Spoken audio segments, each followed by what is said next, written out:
The lobby of the luxury hotel was buzzing with activity. Crystal chandeliers reflected off the polished marble floors, and the gentle murmur of well-dressed guests filled the air. The scent of fresh flowers and expensive cologne made the place feel untouchable.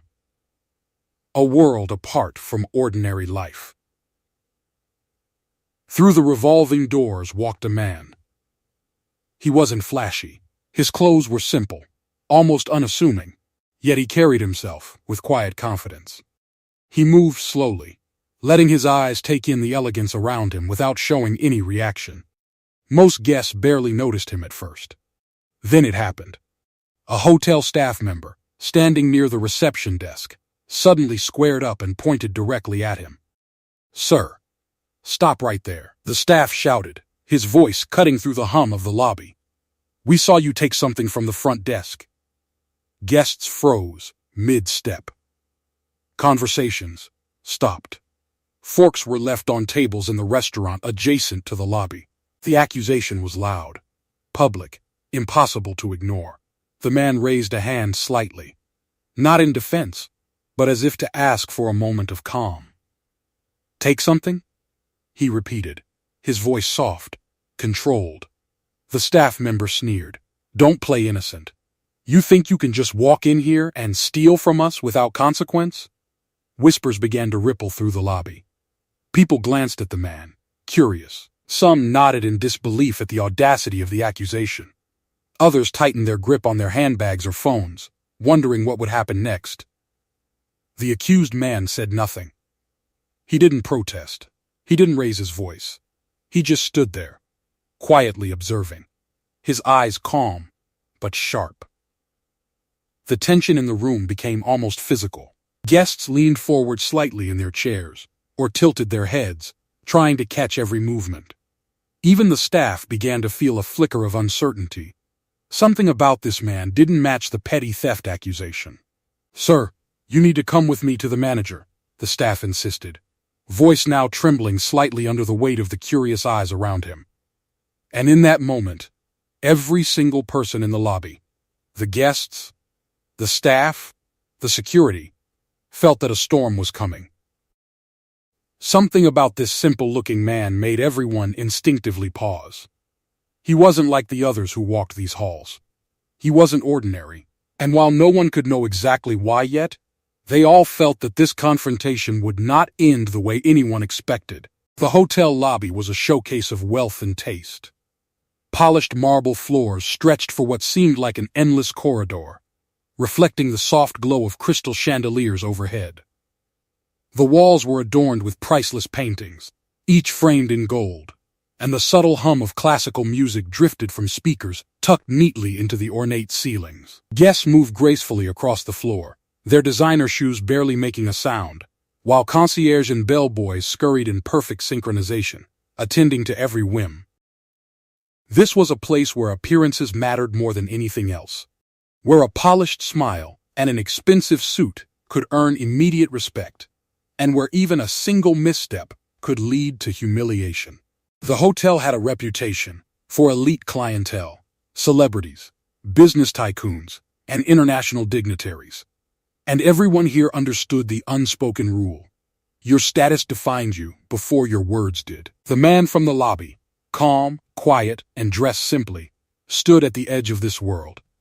His clothes were modest, nothing designer, nothing flashy. A plain jacket, a clean but simple shirt, and well-worn shoes.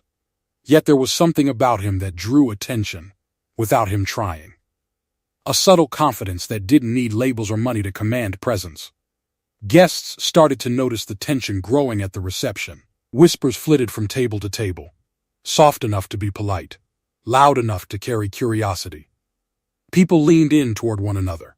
Some shook their heads in disbelief. Who is this man? They wondered. How could someone act so calm after being accused like that? At the same time, the staff tried to regain control. The hotel prided itself on perfection.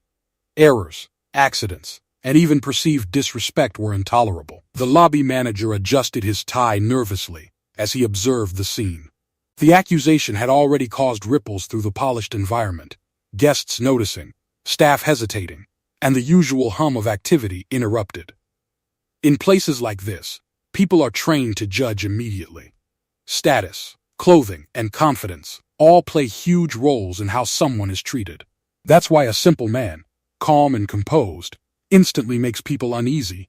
It challenges the whole hierarchy. The staff were convinced they were right. To them, the man didn't belong here. His modest clothes, his quiet demeanor, his unassuming luggage, they all screamed outsider. And yet, for every accusation they made, they felt an undercurrent of doubt they couldn't articulate. Something about him didn't fit their usual expectations. Meanwhile, the guests' curiosity grew. Elegant women whispered into their companions' ears, tilting their heads to get a better look. A group of businessmen paused in the lobby, subtly observing the exchange between the staff and the man.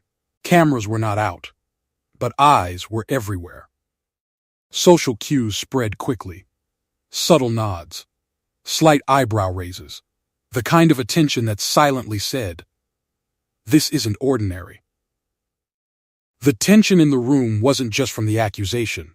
It was the contrast, the clash between the man's understated appearance and the opulent, rigid environment around him. Here, the hotel and its patrons were in full control of their world, used to perfection, routine, and hierarchy. And now, in a single moment, all of that seemed fragile. If you were in this man's place, standing in a room full of people judging you by how you look, what would you do? Stay calm like him, or argue back? As the seconds stretched, the man didn't move, didn't protest, didn't plead. He simply stood there, observing. His calm was deliberate. It was as if he understood the environment more than anyone else, more than the staff, more than the guests, and that calm, that quiet patience, made the people around him increasingly uneasy. Every detail in the lobby seemed amplified. The shine of the marble, the sparkle of the chandeliers, the meticulous uniforms of the staff. Each item, each guest, each gesture became part of a larger contrast. The man was ordinary on the surface, yet every reaction in the room hinted at something extraordinary beneath. Even the hotel staff, confident and trained to maintain authority, found themselves second-guessing. The man's silence was unsettling. In a place where power was usually measured in wealth and reputation, this quiet figure disrupted everything. They couldn't predict what would happen next, and that uncertainty made them anxious. Human. By the time the manager finally approached, tension had rippled through the entire lobby. Guests shifted in their seats, staff glanced nervously at one another, and the man remained as calm as ever, quietly holding their attention without a single word. The stage was set. The elite environment, the accusations, the whispers of the guests, all combined to create a pressure cooker ready to explode. And at the center of it all stood a man who, on the surface, appeared completely ordinary. Yet even in his simplicity, he carried a presence that hinted this confrontation would not end in the way anyone expected. The lobby, previously filled with soft murmurs and polite activity, suddenly became a stage for confrontation. The staff member who had first accused the man now stepped forward, with his chest puffed out, eyes narrowed, voice booming across the polished marble hall. "Sir," he shouted again, pointing an accusatory finger at the man. "We saw you. You took something that doesn't belong to you." The simplicity of the man's outfit now seemed to inflame the staff's judgment. His plain jacket, his modest shoes, his quietly confident posture. Everything about him screamed outsider in this hyper-polished environment. In the eyes of the hotel employee, appearances were everything.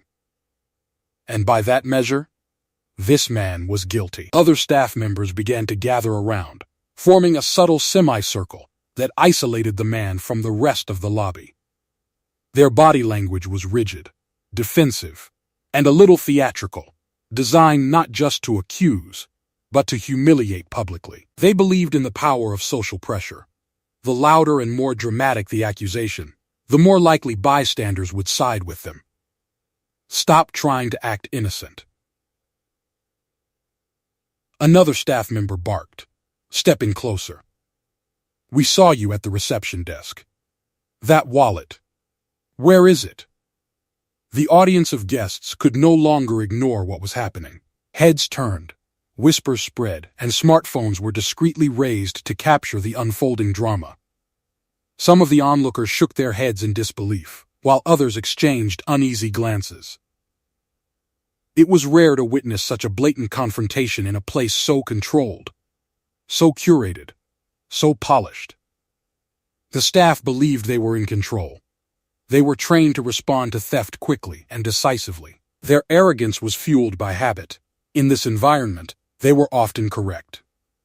They had authority, they had protocol, and they had the support of the hotel's prestige. But there was one thing they didn't account for: the quiet confidence of the man standing before them. He said nothing.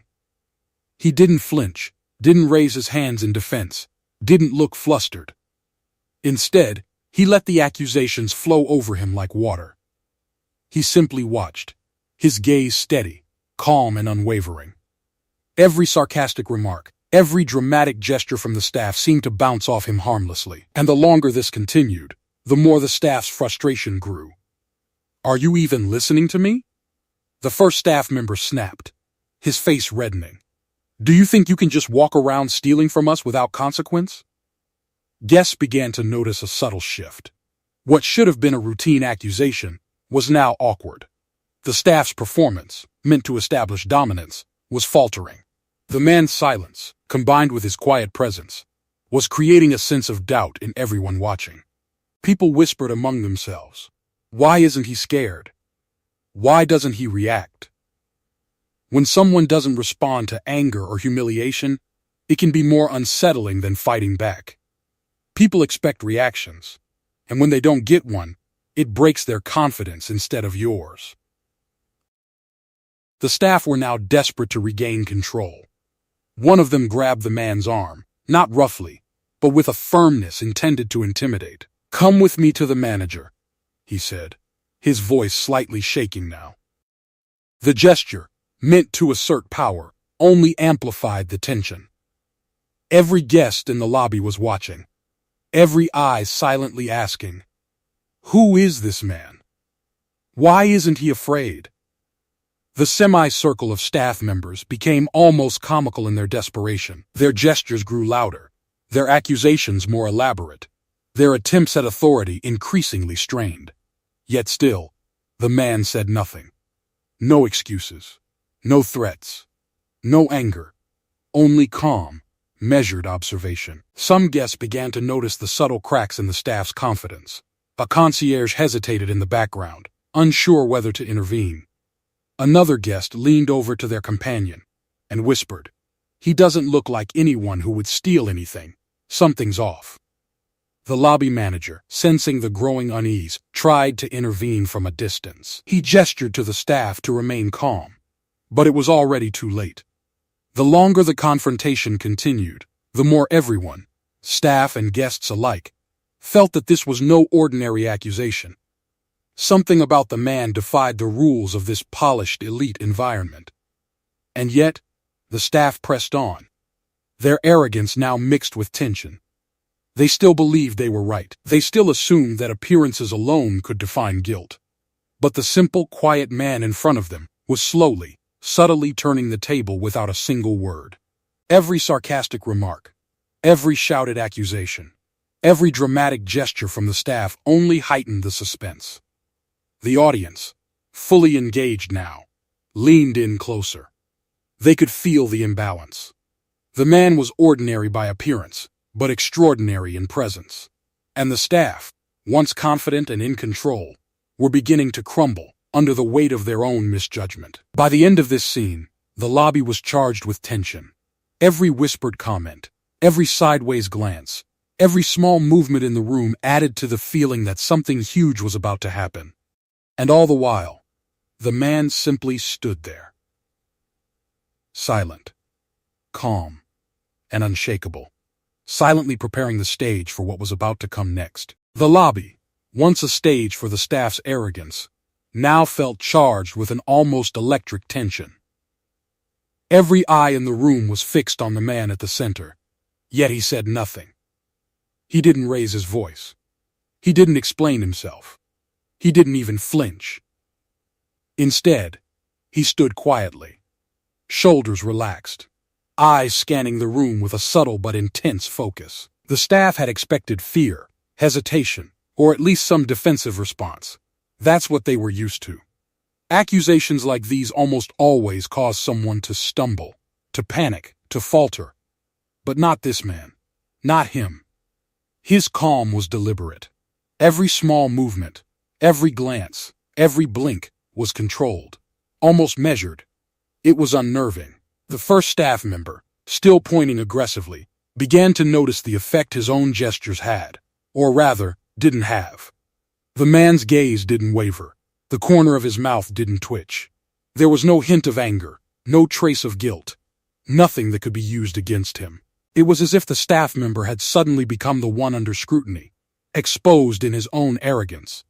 Guests began to lean forward slightly in their seats, trying to understand the silent drama unfolding before them. Some whispered to each other, curiosity growing with each passing second. "Why isn't he responding?" One whispered, tilting her head. "I don't know," her companion replied, "but it's like he's completely in control, even though he's quiet." The quietness was its own kind of power. In a world where shouting, arguing, and dramatic gestures usually commanded attention, his calm dominance was a shock. The more the staff tried to provoke him, the more tense they became. Their words, meant to humiliate, instead seemed empty. When someone stays calm under pressure, it forces others to reveal themselves. People expect reactions. They want confirmation of guilt, fear, or weakness. Without it, your presence alone can shift the balance of power. The man shifted slightly, just enough to adjust his jacket. That tiny, subtle movement carried authority. Every guest in the lobby noticed. Every staff member began to hesitate. Even those who had been confident in their accusations now felt a creeping doubt. The staff member's voice, once booming, now trembled slightly.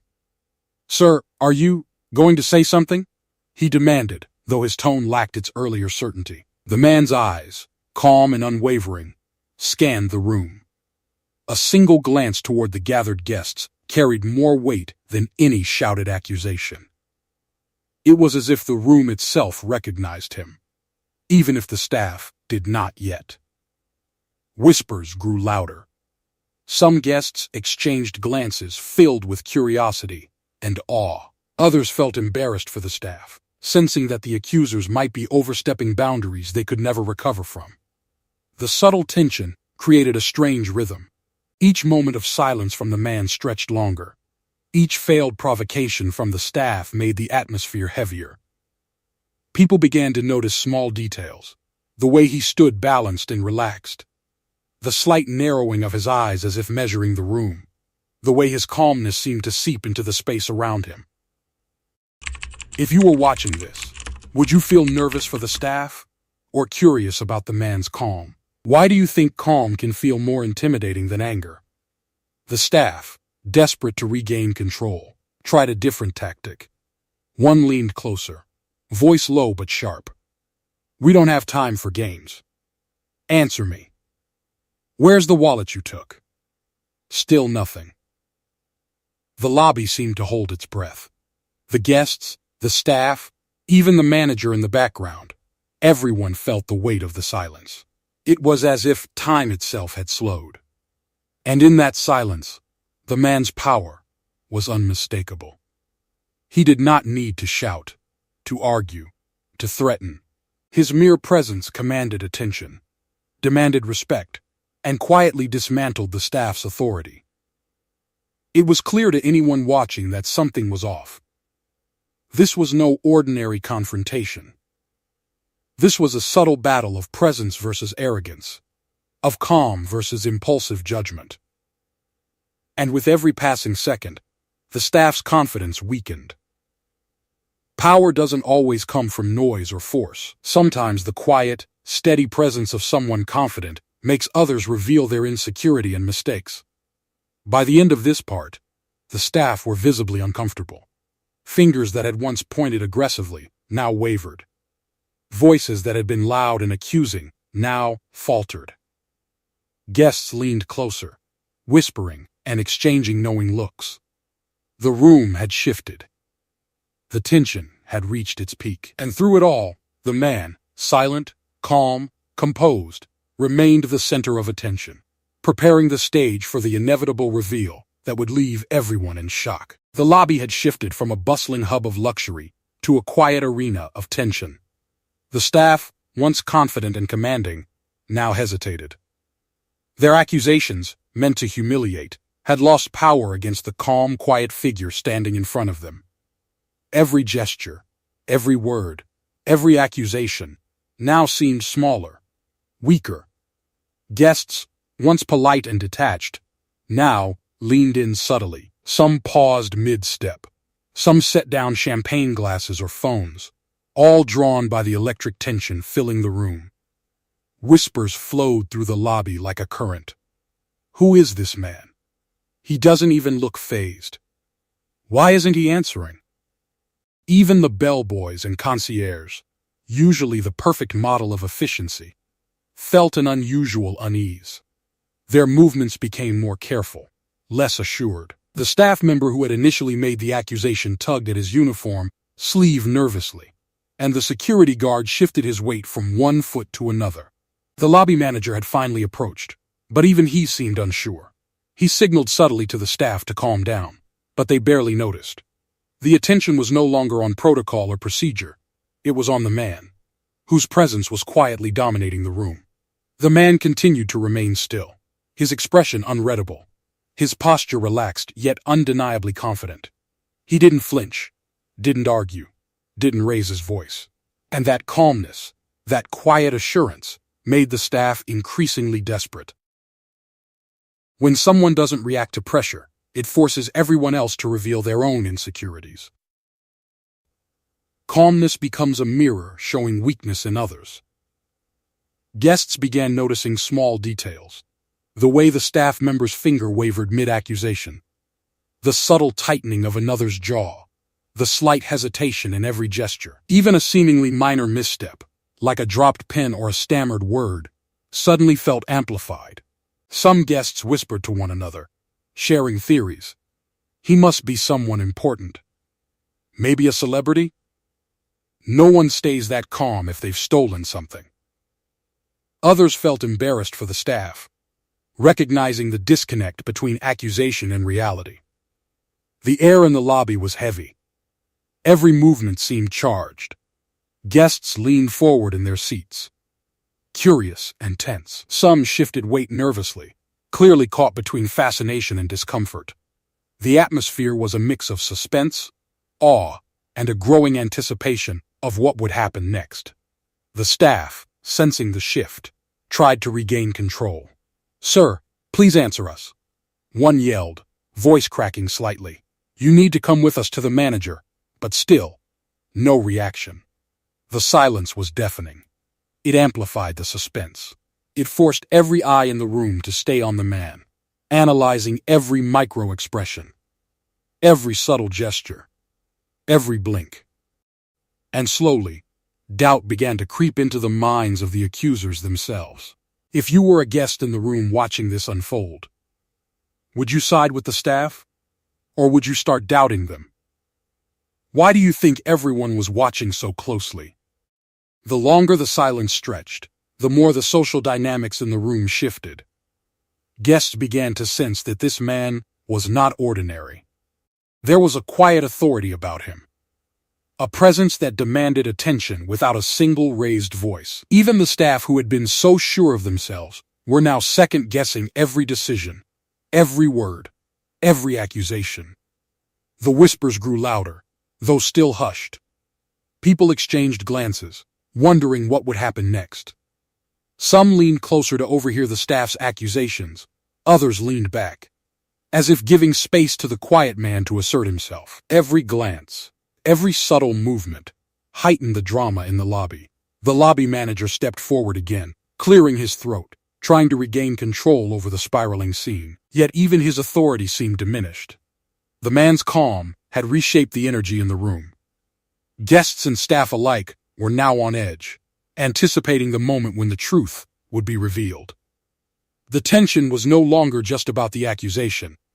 It was about perception, power, and presence.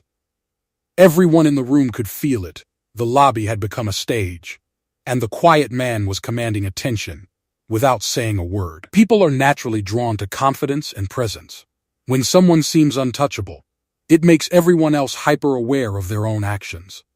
By the end of this part, the staff were visibly unsettled, the guests fully engaged, and the lobby had transformed into a space charged with suspense. The stage was perfectly set for the manager to finally step forward and deliver the shocking reveal that would leave everyone stunned. The quiet calm of the man, the wavering confidence of the staff, and the captivated attention of the witnesses, everything was in place. And in a few moments, the balance of power in the lobby would shift completely. The tension in the lobby had reached a boiling point. Every whisper, every hesitant glance, every subtle shift of weight carried weight. Guests leaned in, captivated, their curiosity now tinged with awe. The staff, once confident in their accusations, were visibly faltering, caught between duty, embarrassment, and the strange sense that something was off. The lobby manager finally stepped forward. His movements were deliberate but cautious. He adjusted his tie, cleared his throat, and looked around the room, sensing the collective focus now on the quiet man at the center. His eyes met those of the accusers. They flinched slightly under the weight of his gaze. Even they could feel that the confrontation had spun far beyond what they expected. "Sir," the manager began, his voice steady but low, almost reverent. He paused, glancing at the guests around him before continuing. "Sir, you are Steven Seagal?" The staff froze instantly. The words hung in the air like an explosion waiting to detonate. The lobby seemed to hold its breath. Guests gasped. Some hands flew to mouths in disbelief. Others leaned back slowly, their eyes wide. Every corner of the room was charged with shock. The man, the same quiet, calm, composed figure, nodded ever so slightly.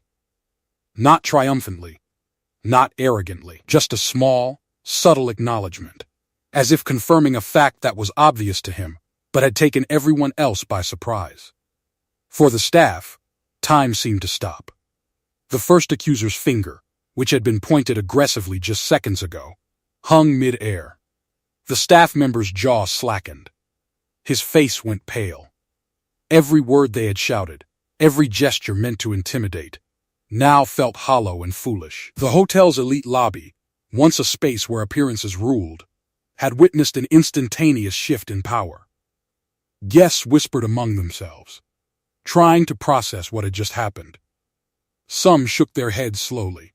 He owns this hotel? He never said a word, and yet everyone else just.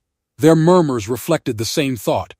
The man who had seemed so simple, so ordinary, was in fact the very person who held authority over the entire establishment. Even the hotel manager, who had been cautious in approaching the situation, now seemed almost relieved to announce the truth.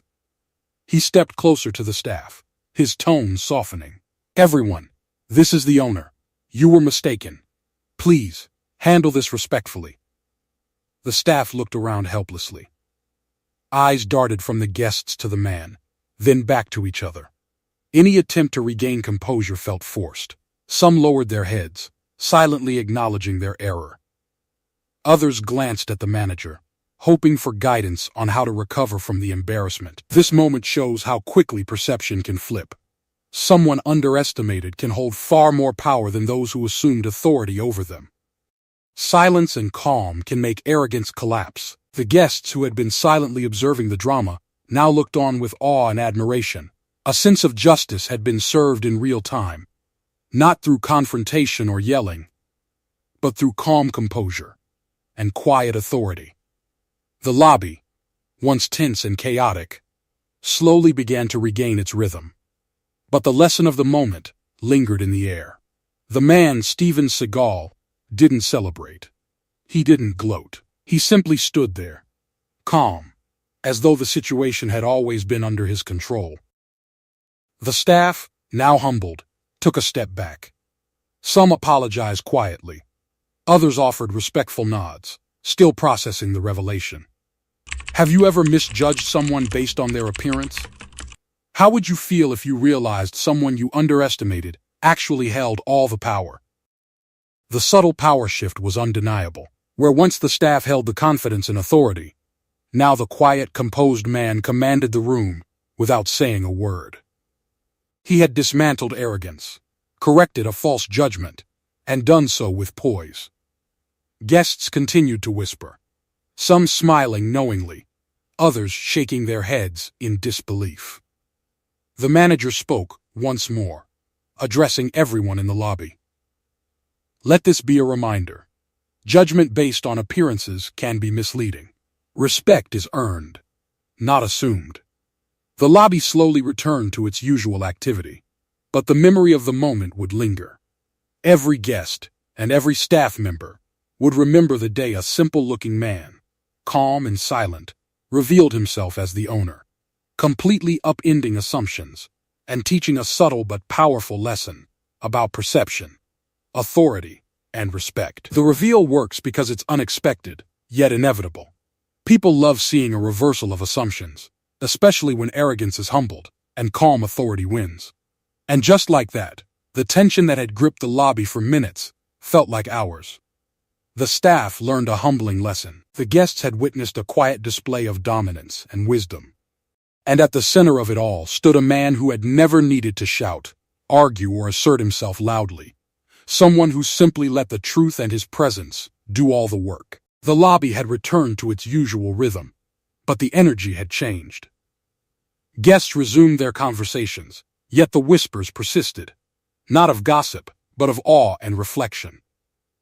Staff members moved with caution, no longer the confident authority figures they had been just moments ago.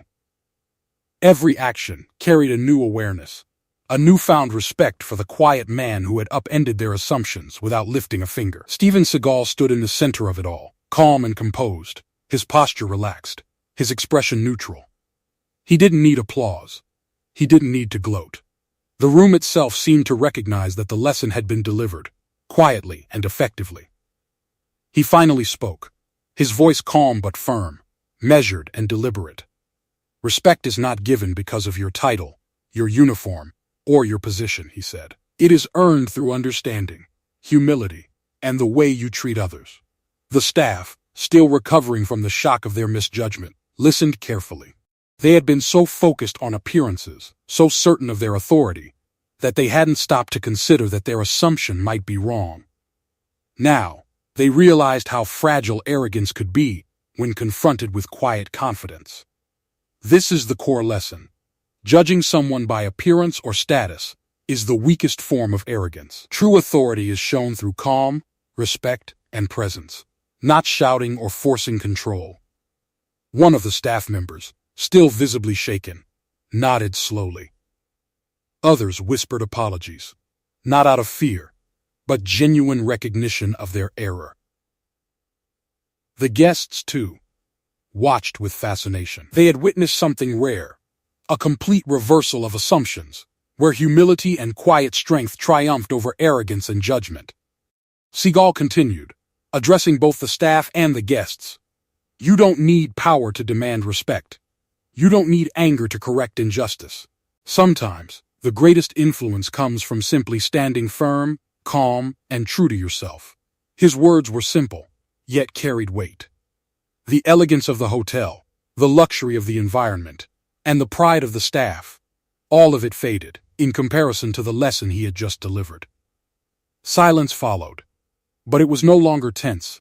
It was reflective, almost reverent. Guests whispered among themselves, commenting not on the initial accusation, but on the lesson it had revealed. That was incredible. He didn't yell or fight, yet everyone respected him instantly. It's amazing how calmness can hold so much power, The social dynamic had shifted. The lobby was still luxurious, still polished, but it now held a new sense of perspective. Have you ever had to stay calm in a situation where others underestimated you? How did it change the way people treated you? The staff began to move more carefully, aware that their behavior had consequences beyond just protocol. They understood that true authority was not about raising your voice or asserting dominance over someone else. It was about observing, listening, and responding with wisdom. SEAGAL'S calm demeanor had done more than silence a false accusation. It had reminded everyone present that arrogance can collapse in an instant when confronted with patience and quiet authority. Power is not about proving yourself over others. It's about embodying respect and consistency in every action. This ending resonates because it shows justice delivered without conflict. People feel satisfaction and inspiration when arrogance is humbled and humility prevails. As the lobby slowly returned to normal, a subtle sense of relief mixed with respect filled the air. Guests continued their visits, staff resumed their duties, but no one forgot the lesson they had witnessed firsthand. A simple man, quiet and calm, had shown that respect and authority do not require shouting, anger, or dominance. They require presence, patience, and integrity. And so, the hotel, the staff, and the guests were left with a story they would tell for years. Not about a theft that never happened, not about the embarrassment of the staff, but about the quiet, calm figure who stood at the center of it all and taught an unforgettable lesson about respect, humility, and the real meaning of power. In the end, everyone left inspired, quietly reflecting on their own assumptions, ready to treat others with more thoughtfulness, and reminded that judging someone without knowing the full story is the truest form of weakness.